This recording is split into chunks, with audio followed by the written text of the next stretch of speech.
Hello मेरे बच्चों, आप सभी का हार्दिक स्वागत है आपके अपने YouTube channel success will be yours में। और आप सभी के टर्म टू एग्जाम बहुत नज़दीक हैं, तो आज के सेशन में हम स्टडी करेंगे 10th क्लास के सब्जेक्ट साइंस के चैप्टर हेरिडिटी एंड इवोल्यूशन के बहुत ही important topic dihybrid cross के विषय में। तो बिना वक्त गवाए आइए शुरू करते हैं आज की क्लास।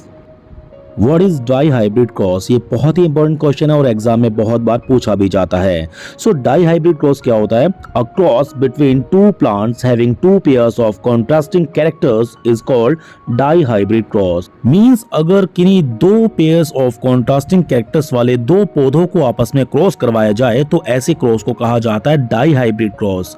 मतलब कि कोई ऐसे दो पौधे जिनमें दो पेयर्स ऑफ कॉन्ट्रास्टिंग कैरेक्टर्स हों, जिनमें पहला पेयर ऑफ कॉन्ट्रास्टिंग कैरेक्टर होता है round shape and wrinkle shape और दूसरा पेयर ऑफ कॉन्ट्रास्टिंग कैरेक्टर होता है yellow colour and green colour. So parents generation में आप दो प्लांट्स यहाँ पर देख सकते हैं, वो भी to pairs of contrasting characters वाले। सो पहले प्लांट में आप देखेंगे कि जो बीज हैं, मींस जो सीड्स हैं वो राउंड शेप के हैं एंड ग्रीन शेप के हैं, और दूसरे वाले प्लांट में जो सीड्स हैं वो रिंकल्ड हैं, मतलब थोड़े मुरझाए हुए हैं और येलो कलर के हैं। तो यहाँ पर round shape and wrinkle shape ये दोनों कॉन्ट्रास्टिंग कैरेक्टर्स हैं और दूसरा कॉन्ट्रास्टिंग कैरेक्टर क्या है? Green colour and yellow colour. So round green seeds के लिए यहाँ पर जीन पेयर आपको दिखाया गया है capital R and small Y. Capital R and capital R जो ये पेयर है ये डोमिनेंट कैरेक्टर है राउंड शेप का। एंड ग्रीन सीड्स के लिए यहाँ पर स्मॉल वाई यूज किया गया है क्योंकि कैपिटल वाई जो कैरेक्टर होता है वो dominant character of yellow colour है। अगर ये स्मॉल वाई है तो मींस येलो कलर रिसेसिव है, तो मतलब इसका कलर ग्रीन होगा। इसीलिए राउंड ग्रीन सीड्स के लिए यहाँ पर capital R and small Y genetic pair use किया गया है। और जब इसको क्रॉस करवाया जाता है दूसरे प्लांट से जिसके सीड्स हैं रिंकल्ड येलो सीड्स, सो रिंकल्ड के लिए यहाँ पर स्मॉल आर पेयर यूज किया गया है क्योंकि कैपिटल आर राउंड शेप के लिए डोमिनेंट कैरेक्टर होता है लेकिन स्मॉल आर रिसेसिव कैरेक्टर है, इसीलिए ये रिंकल शेप के लिए स्मॉल आर यूज किया गया है। और येलो सीड्स हैं तो यहाँ पर कैपिटल वाई और कैपिटल वाई का पेयर यूज किया गया क्योंकि capital Y yellow dominant colour है।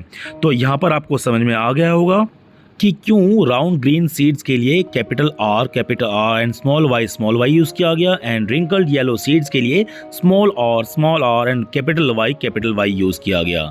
सो अब जब इन दोनों प्लांट्स में क्रॉस करवाया जाता है तो इन दोनों प्लांट्स के जो गैमेट्स हैं, यहाँ देखिए पहले वाले प्लांट में capital R and small Y का एक एक gamete capital R and small Y यहाँ पर पार्टिसिपेट करता है और इसी तरह दूसरे प्लांट का एक एक gamete small R and capital Y इस क्रॉस में पार्टिसिपेट करता है। सो फर्स्ट जनरेशन में जब इन दोनों प्लांट्स में क्रॉस करवाया जाता है तो फर्स्ट जनरेशन के जितने भी प्लांट्स होंगे उनका जीन पेयर होगा capital R capital Y small Y. Means उस पौधे के जितने भी बीज होंगे, जितने भी सीड्स होंगे वो राउंड शेप के होंगे एंड येलो कलर के होंगे क्योंकि इन जीन पेयर में आप देख सकते हो एक कैपिटल आर और एक कैपिटल वाई यहाँ पर डोमिनेंट कैरेक्टर अपने आप को शो कर रहे हैं।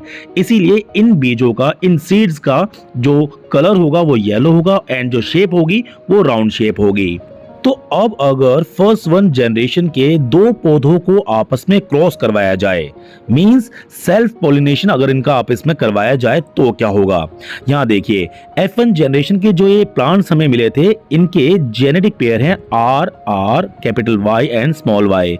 सो अगर इनके गैमेट्स पेयर किए जाएं, मींस आर एंड वाई के गैमेट पेयरिंग की जाए तो कैसे पेयरिंग होगी? यहाँ देखिए F1 जनरेशन के जो ये प्लांट्स हैं उनकी पेयरिंग होगी गैमेट्स की capital R capital R small R capital Y and small Y. So ये गैमेट पेयरिंग होगी इस F1 जनरेशन के प्लांट्स की। सो ये दोनों प्लांट्स F1 जनरेशन के दोनों प्लांट्स को अगर आपस में क्रॉस करवाया जाए तो क्या होगा?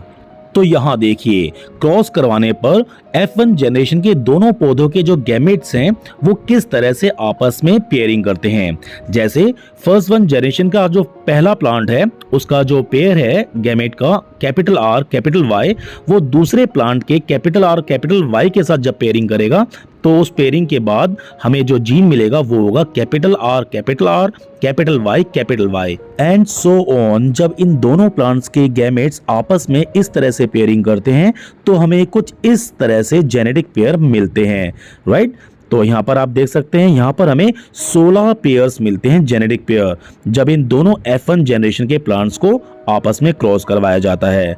सो यहाँ पर आप देख सकते हैं फेनोटाइपिक रेशियो। आफ्टर क्रॉसिंग हमें 9 प्लांट्स ऐसे मिलेंगे जिनके सीड्स राउंड शेप के होंगे एंड उनका कलर येलो होगा, और 3 प्लांट्स ऐसे होंगे जिनके सीड्स का शेप राउंड होगा और कलर ग्रीन होगा, एंड 3 प्लांट्स ऐसे होंगे जिनके सीड्स रिंकल्ड होंगे एंड येलो कलर के होंगे, और 1 प्लांट ऐसा होगा जिसके सीड्स रिंकल शेप के होंगे और कलर ग्रीन होगा। क्योंकि यहाँ पर आप देख सकते हैं 9 ऐसे जेनेटिक पेयर हैं जहां पर capital R and capital Y dominant character हैं, राइट। तो इसीलिए इन 9 केसेस में ये जो प्लांट्स हमें मिलेंगे उनके सीड्स की शेप राउंड होगी और कलर येलो होगा।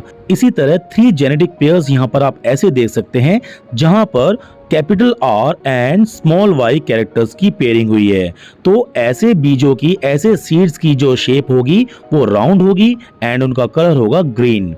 इसी तरह से 3 पेयर्स यहाँ पर आप ऐसे देख सकते हैं जहां पर small R and capital Y की पेयरिंग हो रखी है, तो ऐसे में उन सीड्स का जो कलर होगा वो येलो होगा और उनकी शेप होगी रिंकल्ड। और एक सिंगल केस ऐसा आप देख सकते हैं जहां पर small R and small Y की पेयरिंग हुई है। सो ऐसे में इस प्लांट की सीड्स की जो शेप होगी वो रिंकल्ड होगी और कलर होगा उनका ग्रीन। सो ऑब्जर्वेशन से हमें क्या पता चला, जब हमने राउंड एंड ग्रीन कलर के सीड्स वाले प्लांट को क्रॉस करवाया रिंकल्ड एंड येलो कलर वाले सीड के प्लांट से, तो फर्स्ट 1 जनरेशन में हमें जितने भी प्लांट्स मिले वो हमें मिले राउंड एंड येलो कलर के सीड्स वाले प्लांट्स। और जब फर्स्ट 1 जनरेशन वाले 2 प्लांट्स को आपस में क्रॉस करवाया गया, मींस सेल्फ पॉलिनेशन कराई गई, तो जो हमें प्लांट्स मिले उनमें राउंड एंड येलो सीड्स वाले जो प्लांट्स थे वो थे 9। 3 प्लांट्स ऐसे थे जो कि राउंड एंड ग्रीन कलर के सीड्स जिनमें थे, और 3 प्लांट्स ऐसे थे जिनके seeds wrinkled and yellow colour के थे, और सिंगल प्लांट 1 प्लांट ऐसा था जिसके सीड्स रिंकल्ड एंड ग्रीन थे। सो ये कंक्लूजन था और ये फेनोटाइपिक रेशियो था 9:3:3:1। सो कंक्लूजन ये निकला कि F1 जनरेशन के 2 प्लांट्स को अगर आपस में क्रॉस कराया जाए तो जो 16 प्लांट्स हमें मिलेंगे उन 16 में से 9 प्लांट्स ऐसे होंगे जिनके सीड्स राउंड होंगे एंड येलो कलर के होंगे, एंड उन 16 में से 3 प्लांट्स ऐसे होंगे जिनके सीड्स राउंड एंड ग्रीन होंगे, एंड 3 ऐसे होंगे जिनके सीड्स रिंकल्ड एंड येलो होंगे, और उनमें से 1 प्लांट ऐसा होगा जिनके सीड्स रिंकल्ड एंड ग्रीन होंगे। सो ये कंक्लूजन था इस F1 जनरेशन के 2 प्लांट्स को आपस में क्रॉस कराने के बाद। तो बच्चों आज ये कंटेंट यहीं पर हम समाप्त करते हैं, और मैं आशा करता हूँ कि ये कंटेंट आपको बहुत अच्छे से समझ में आया होगा। So thank you so much जो आपने अपना कीमती और वैल्यूएबल वक्त दिया इस वीडियो को देखने में और इस कंटेंट को समझने में। आप लोग करते रहिए मेहनत, तैयारी कीजिए अपने एग्जाम की, मैं हमेशा आपके साथ हूँ मेरे बच्चों। तो थैंक यू।